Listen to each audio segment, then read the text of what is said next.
Bonjour à tous, bienvenue dans la Pensante de Tristan 3. Je suis content que ce soit la 3 parce que j'aime beaucoup Rocky 3. C'est par ce Rocky que je suis rentré dans les Rocky et je suis super content de faire la Pensante 3. Je savais pas si un jour j'allais faire quelque chose de Tristan 3 et aujourd'hui je le fais donc c'est hyper plaisant. Je vous rappelle très brièvement le principe. On me pose des questions, j'y réponds. Je connais pas les questions à l'avance. Le but de ces vidéos c'est un exercice de pensée.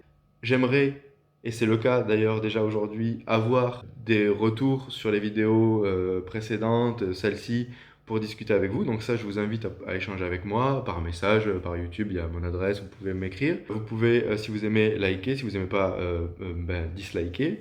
Vous pouvez vous abonner. Si vous avez envie de poser une question, vous écrivez par YouTube, question, j'en ai pas connaissance avant, et la personne qui me pose les questions l'apprendra et me la posera. Aujourd'hui d'ailleurs, je répondrai à une question qui est posée par un internaute. Voilà, donc je suis très content de ça. Première question aujourd'hui, qu'est-ce que on peut penser des personnes, journalistes, individus qui nous disent ce qu'il faut faire?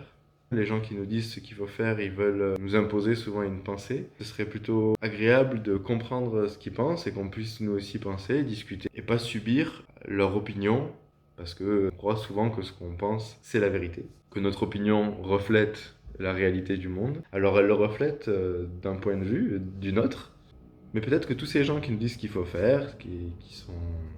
La loi nous indique ce qu'il faut faire et on est contraint par la loi. Et si on refuse de suivre la loi, on doit en assumer la responsabilité. Et donc on est face après à un tribunal, ou on est face à la police, ou on est face à la justice. Enfin, en tout cas, on est dans un circuit qui fait qu'on doit assumer les conséquences, on peut se défendre, etc. Maintenant, les individus journalistes, copains sur Facebook, etc., qui nous disent ce qu'il faut faire, restez chez vous, ne vous plaignez pas, ou alors plaignez-vous. Enfin, juste proposez ce que vous voulez.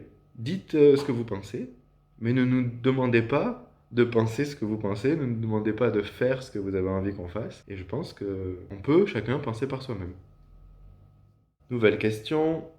Qu'est-ce que m'évoque le confinement? Alors c'est une question générale et le chômage partiel. Qu'est-ce que m'évoque le confinement? Apparemment c'est au regard des choix faits par le gouvernement. Par exemple, l'état actuel du confinement me soumet, comme je disais juste avant dans la première question, me soumet par la loi. C'est-à-dire, je suis contraint de rester chez moi, de sortir à certaines occasions, de remplir le petit papier, comme vous tous. Ça, c'est une chose. Ensuite, on peut agir. Chacun peut agir. C'est-à-dire, interpréter la loi pour soit s'en approcher à l'extrême limite, c'est-à-dire pouvoir l'utiliser au maximum et du coup essayer de garder le plus de liberté qu'il veut si c'est ça qui met sur un piédestal à un moment donné de la journée. Par exemple, s'il veut beaucoup sortir, bah, il peut remplir beaucoup d'attestations et sortir. Si un autre il veut être dans son esprit parce qu'il peut le croire comme ça de oh, moi je veux être très solidaire avec tout le monde donc je reste cloîtré à la maison et je sors pas et si je sors je mets un masque, tout ça, pourquoi pas. En fait tout ça ça appartient à chacun. La seule chose, quoi qu'on choisisse de faire, on peut se proposer d'essayer de le faire en responsabilité. Qu'est-ce que ça implique si je décide de sortir?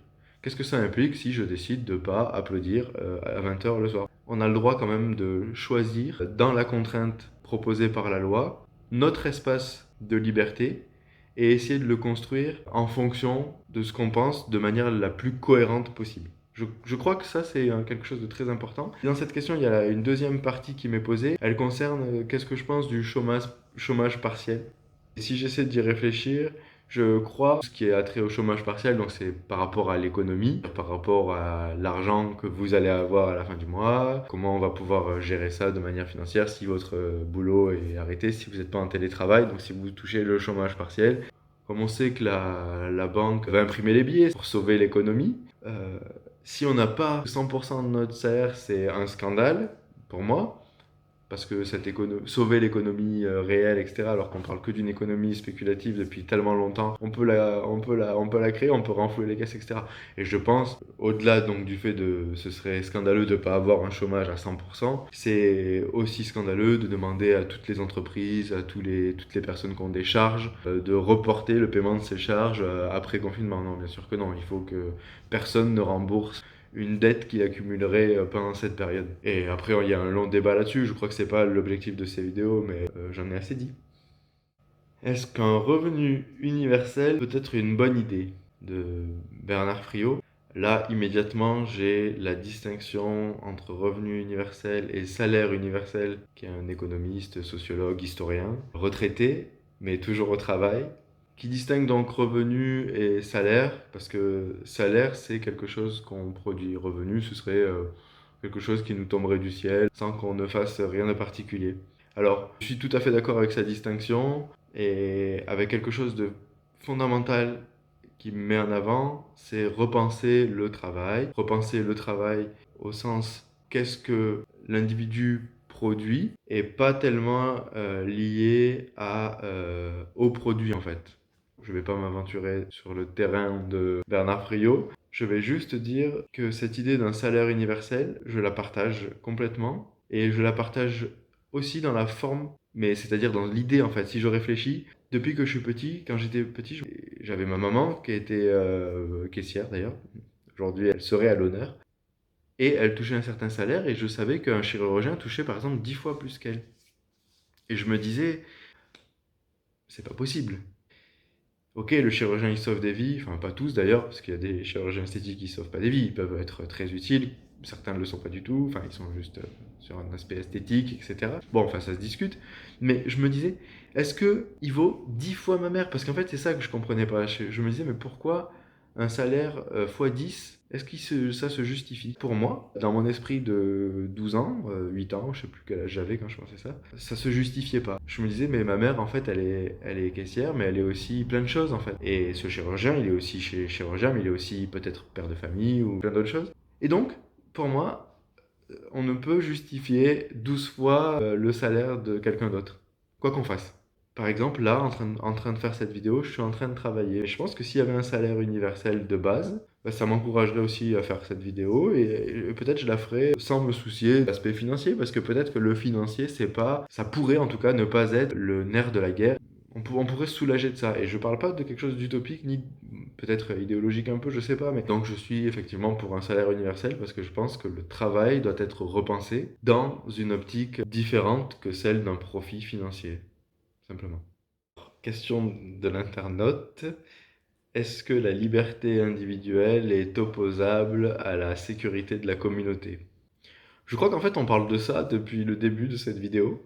Et sans m'aventurer dans une dissertation, vous pouvez déjà voir déjà des parties, chacun peut la tourner comme il veut. Donc je vais pas m'amuser à faire un tour de passe-passe en disant ah non, la liberté individuelle euh, premièrement est fondamentale pour la communauté. Deuxièmement, la sécurité de la communauté parfois a besoin de privation de liberté, le fameux ma liberté s'arrête quand celle de l'autre commence. Les différents contrats sociaux qui existent en politique.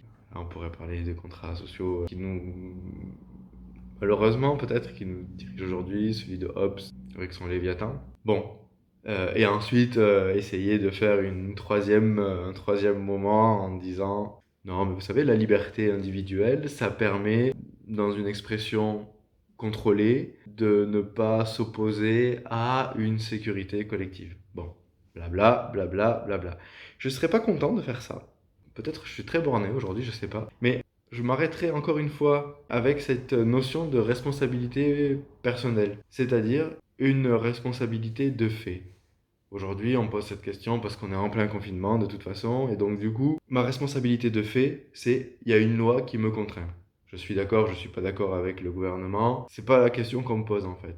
La loi, elle existe, elle est constitutionnelle, elle est admise par la société. Je participe à la société en tant que citoyen, appartenant à cette société, donc je suis. C'est mon devoir de suivre les ordonnances, les lois de mon pays. Et dans cette contrainte, j'ai une responsabilité de choisir, malgré tout, de suivre ou de ne pas suivre ces ordonnances. Si je choisis de ne pas les suivre, je dois en assumer les responsabilités. Je crois que ce qui nous manque aujourd'hui énormément, c'est que beaucoup de gens sont pas courageux. Et je dis pas qu'il faut être hors la loi. Je dis juste que courageux, ça veut juste dire je vais être responsable de mes actes Et si par exemple j'ai mes parents qui sont en train de mourir de n'importe quoi, mais qu'avec le coronavirus on me dit qu'il faut pas que j'aille les voir, je choisis d'aller les voir ou je choisis de pas aller les voir en mon âme et conscience, etc. Voilà, et ça c'est... Et ensuite j'en assume les conséquences devant la loi, mais c'est ça le courage. Je prends cette décision, pas seulement parce que la loi m'a dit que c'était comme ça. J'ai un profond, immense respect pour la loi qui nous permet de ne pas être en danger, mais j'ai aussi un immense respect pour notre propre responsabilité personnelle et refuser le mensonge. C'est-à-dire que si après on vient me dire, mais vous êtes sorti pour aller voir vos parents, vous n'aviez pas le droit, quelque chose. Je dis mes parents, mais ça peut être quelque chose de moins grave que ça. On peut. euh, oui, et vous savez que vous étiez hors la loi? Oui. Ok. Bon, et comme la loi quand même n'est pas non plus mal faite à 1 million de pourcents, on a toujours la possibilité, dans la loi, en tout cas dans notre loi française, d'expliquer ce qui nous motive. D'ailleurs, le juge, quand il prend une décision, il doit se servir des faits établis, les preuves qu'il a matérielles et indubitables si telles sont ses preuves. Mais dans tous les cas, il va devoir faire des choix. Des fois c'est de manière collégiale, des fois c'est tout seul. Mais que ce soit de manière collégiale ou tout seul, il y a une part d'interprétation qui entre en jeu. Certes cadrée par la loi, mais ça implique une certaine responsabilité, ça implique une motivation, c'est-à-dire au regard des preuves, au regard de ce que j'ai comme outil pour réfléchir, je réfléchis. Et la responsabilité dont je parle s'inscrit en fait exactement là-dedans. J'ai pas besoin d'un concept de liberté individuelle, de sécurité collective pour savoir que j'ai une responsabilité à assumer. Et dans n'importe quelle contrainte, j'essaie de trouver la liberté que je peux avoir. Et dans la société, j'essaie d'être présent de manière responsable. Ça veut dire pas aller contre la liberté de l'autre, effectivement, mais sans forcément rentrer dans quelque chose de catégorique, figé, impénétrable, imperturbable. La loi, nos lois, la loi des hommes, la loi de tous les hommes, dans notre pays par exemple, dans notre société française, elle n'est que écrite par des hommes, ce n'est pas de la science, donc en fait, elle n'est que soumise à interprétation, elle n'est que soumise à questionnement, elle n'est que soumise à évolution, des fois rétropédalage, des fois on accélère. Donc, réfléchir, encore une fois, essayer de ne pas faire de mal à l'autre, pas le poser comme un principe moral, mais simplement parce que ça va apporter à tous quelque chose sûrement de positif d'être sympa. Alors, la question a déjà un certain développement, mais ça vaut le coup de le partager, j'espère, fidèlement, et ensuite de répondre. Donc, le développement avant la question, ça se passe comme ça très souvent. On a un boulot et ça implique qu'on va habiter à tel endroit. On a une situation amoureuse qui implique qu'on habite à tel endroit. Et du coup, la question c'est est-ce que ce pourrait pas être le fait de choisir d'habiter à tel endroit qui pourrait conditionner le reste? Est-ce qu'on pourrait pas inverser la chose en choisissant d'abord notre lieu d'habitation pour bâtir une nouvelle situation, peut-être situation d'emploi et nouveau cadre de vie. On rajoute à ça, est-ce que c'est pas non plus est-ce que ce serait pas une responsabilité qui nous incombe de choisir un lieu d'habitation, peut-être avant de choisir autre chose. Bon, alors, dans l'honnêteté d'une pensée, je crois qu'il est très difficile de, de poser une hiérarchie. C'est-à-dire d'abord boulot, ensuite famille, ensuite lieu de vie, ou famille, lieu de vie et boulot, ou n'importe quel ordre, combinaison possible. Je crois qu'il en restait qu'une, mais voilà, vous avez compris. Donc, il n'y a pas de hiérarchie. Pour penser, on doit d'abord éviter d'hiérarchiser. En revanche, on doit poser les choses. On doit poser par rapport à son ressenti personnel, par rapport à comment on envisage de se poser dans la vie avec les autres, que ce soit avec une famille dans un lieu précis ou avec soi-même dans un lieu nouveau, etc. Bon,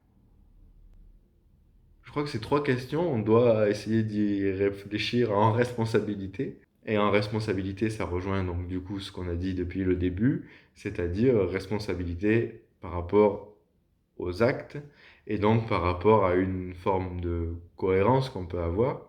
On peut choisir de ne pas en avoir, mais si on choisit de ne pas en avoir, on n'avance jamais sur ces questions-là. Donc, de manière toute bête, on peut toujours réfléchir à son boulot, quel que soit l'endroit où on vit. On peut toujours réfléchir à un nouvel endroit où on va vivre, quel que soit son boulot. On peut toujours réfléchir à sa situation familiale, quel que soit son boulot, son lieu de vie. Et tout ça, on peut y penser tout le temps, toujours. Et d'ailleurs, je vous encourage, je m'encourage moi-même, c'est de l'auto-encouragement à le faire parce que c'est ce qui peut nous permettre de penser, justement. Donc ça, c'est super. Maintenant, dire ça, c'est presque un lieu commun. Après, il y a y penser. Y penser, qu'est-ce que ça veut dire? Ça peut être une bonne question. C'est-à-dire, qu'est-ce que ça veut dire penser, par exemple, à un lieu de vie? Bon, on peut se dire, ah ouais, j'aimerais trop vivre à la campagne si j'habite en ville. Si on habite à la campagne, dire, ah, j'aimerais trop vivre à la campagne, je pourrais aller au ciné tous les jours et tout. Je pourrais voir des spectacles, je pourrais profiter de centres commerciaux extraordinaires, je pourrais aller sur tous les opérateurs mobiles. Bon, enfin, voilà, j'en passe. Et si je suis à la campagne, bah, je pourrais élever mes poules, je pourrais faire mon pain, je pourrais, je pourrais profiter de l'air pur, je pourrais regarder, contempler la montagne qui est en face, ou le champ, ou les oiseaux, ou l'éolienne à votre guise. Bon, tout ça c'est possible. Maintenant, c'est pas ça réfléchir. Réfléchir, c'est se demander peut-être, au-delà de ça, en responsabilité, qu'est-ce que j'ai envie de faire? Qu'est-ce que j'ai déjà fait?